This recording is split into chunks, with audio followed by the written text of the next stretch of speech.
had a 10-point lead in the fourth quarter. What? Yeah, no, if you're the real deal, then that game's over.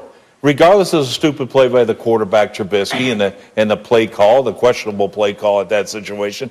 If you're that team, look, Ryan Clark and I have been on those teams.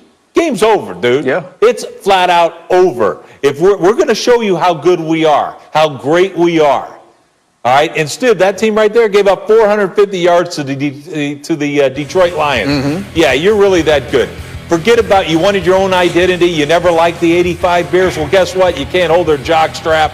And I'm sick and tired of saying that you're a good defense, most talented defense. You dang sure don't play that way. Yeah, RC, look, this is a team that a few weeks ago, I remember we were talking about is the defense looking side-eyed at the offense because they're struggling so much. And, again, they're in position to win the game.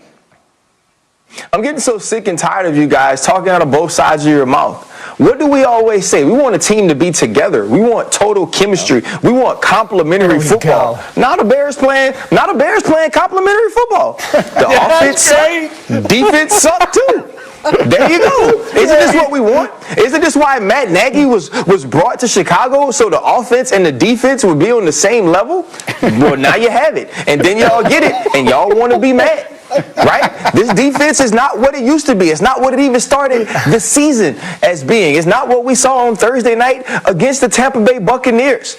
And, you know, the question was asked early on in the season, does this eventually wear on the Chicago Bears defense? That's an excuse. Because when you're on the field, it's those 11 players that are coached to play defense and that are coached to stop people. And if you had the perfect chance to get your team back into it, to get your team back into the race, to give Mitchell Trubisky, Matt Nagy, the people of Chicago some hope that there was a way that you guys could sliver into the playoffs. And nope, you let Matt Stafford and their new coach pull a win when they were down by 10. And that's on you. That's all about this defense not being good enough. That's really well said. So, Dan, now what? And now where do they turn in Chicago? Well, the Chicago turns to 2021. And I've said this, that they're going to all lose their jobs. One, because the drafting of Mitchell Trubisky, and then two, the lack of development of Mitchell Trubisky. That's the big damning factor. The general manager drafted him, okay, and then the head coach was brought in to develop him. Neither of those things have happened. Neither of those things have panned out. This was a championship-level defense 6 weeks ago. I mean, 6 weeks ago, this was a championship-level defense. The Chicago Bears are like someone on their team has the stomach bug. You know, like I got 4 kids. When one of my kids get the stomach bug, I'm like, oh, man, now I'm going to get it. And for like 3 weeks, I'm sitting there going like, okay, here it comes. And I start doing everything stupidly. That's what the Bears have decided to become right now. Like their play calling's not good. Their defense can't get a stop. Their offensive line's bad. They don't got a good run game. Allen Robinson's stepping out of bounds a yard short of the first down marker when he's a really good play. It's spread throughout their whole organization. They will reboot in 2021. It's well put, and it does. It makes you want to run to the bathroom. So I think that is a perfectly good way to describe about Carson Wentz on this program. And Dan Orlovsky, you said so many of them. What is the first thing to say about this today? Carson Wentz is broken. The Philadelphia Eagles have broken him. And if you look at the 2 most important people in their organization when it comes to power, it's their general manager and their head coach. And their general manager, within the same year, gave Carson Wentz the biggest guaranteed contract ever and then drafted a guy in the 2nd round. You know, so there's a seed of doubt planted in Carson Wentz's mind. And then the head coach, Doug Peterson, yesterday decides to go, okay, it's time for Jalen Hurts, which is probably the right decision. And then he leaves him in for the rest of the game. And now you've got another seed of doubt. Does my general manager believe in me? Not as much as I think. Does my head coach believe in me? Not as much as I think. And that has broken Carson Wentz. And I always use this saying, don't give up what you really want for what you want right now. They really want Carson Wentz to be their franchise quarterback, but they want to win games right now. That's why I think they have to start Jalen Hurts next week. I don't think you can walk into your locker room and not play him because your quarterback is completely mentally broken, and the Eagles did it themselves.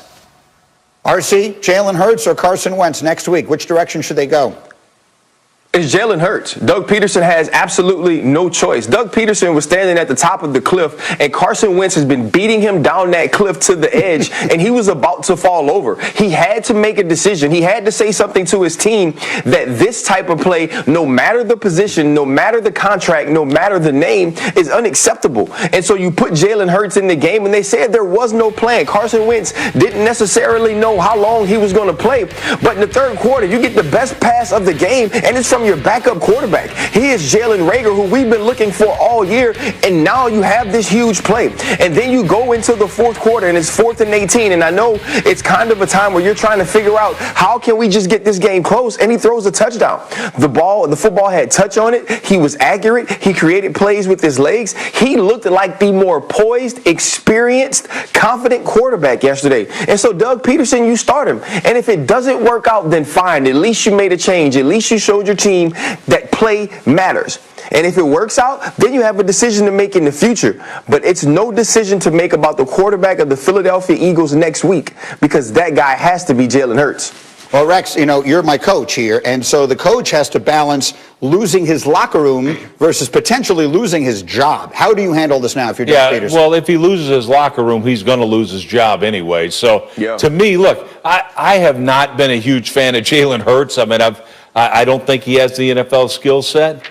But right now, I mean, so I don't see him as an NFL quarterback.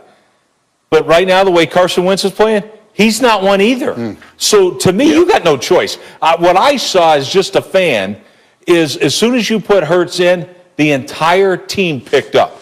So that was a spark like, hey, we want this guy. And then when you hear, like, you see this, like, attitude by Carson Wentz and all that, like, I understand. Here's my sources tell me that he's a guy that knows it all in the locker room. Well, guess what? That doesn't fly. That means people want you benched. And that's what I don't think they have a choice. They got to go with Jalen Hurts.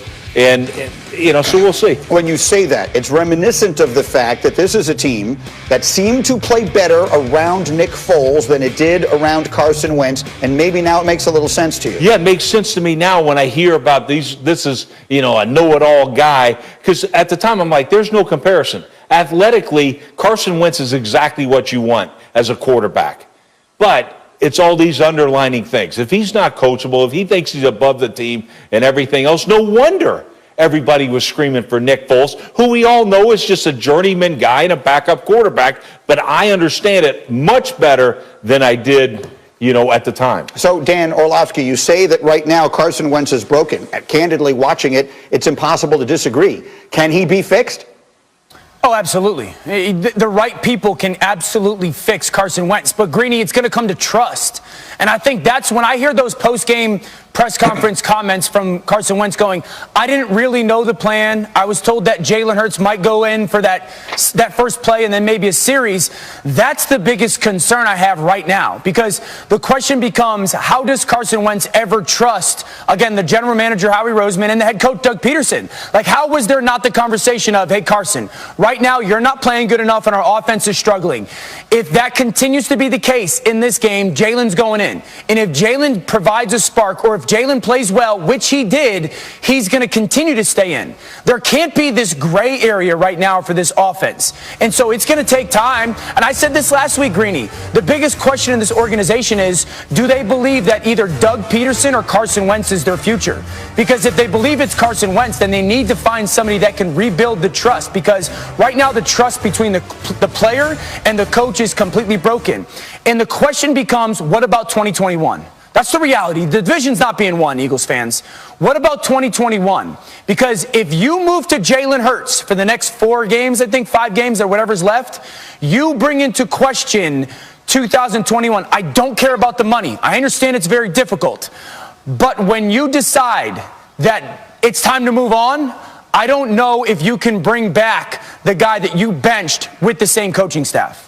It's 4 games left for the Eagles at this point, and they, in theory, because the division is so bad, are still alive in it. But as we will show you later, the Giants and some other teams are showing some signs of life. What do you think, RC? Is Carson Wentz the starting quarterback in Philly next season?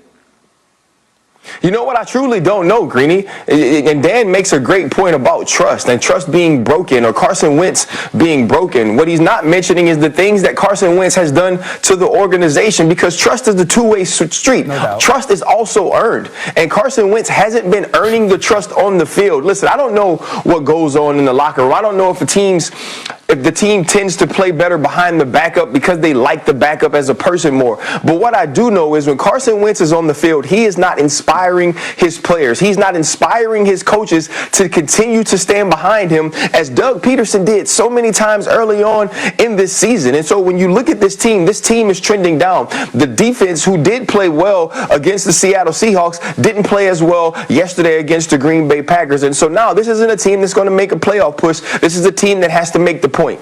And the point to be made is that Jalen Hurts is my quarterback right now because our quarterback isn't playing well enough. You figure out the rest of 2021 after this decision is made. Eagles get the Saints this week, who right now are playing as well as anyone in the sport. They're a 6.5-point underdog. If they lose that game, it's probably hopelessly over. Quick final thought. Go. Yeah, I'm just saying this, that look, I love it. Carson Wentz is looking, well, the communication. Listen, what do you want him to say? You're playing like hot garbage. I'm going to play the other cat. It's plain and simple. You only thought he was coming in for a play or a series? What, are you out of your mind? Do you not realize you were playing horribly? And so to me, he doesn't owe him anything. Put him on the bench and see you later. Now, the contract is going to become complicated. You just saw the numbers up there. He has no money guaranteed after next season, but the dead money hit on next year if they don't keep Wentz would be devastating. Can we take a quick moment, please, on Aaron Rodgers and the performance that he put together yesterday in this game as well? Because the Eagles side of it tends to become the bigger talking point. But Dan Orlovsky, as you watch number 12 play right now, what thought goes through your mind? There's not a quarterback and coach combination that I want going into the playoffs more outside of Patrick Mahomes, Andy Reid, than Aaron Rodgers and Matt LaFleur. I said it last week, Matt LaFleur needs to be in the conversation for Coach of the Year, and I know Patrick Mahomes is balling, and he's probably the front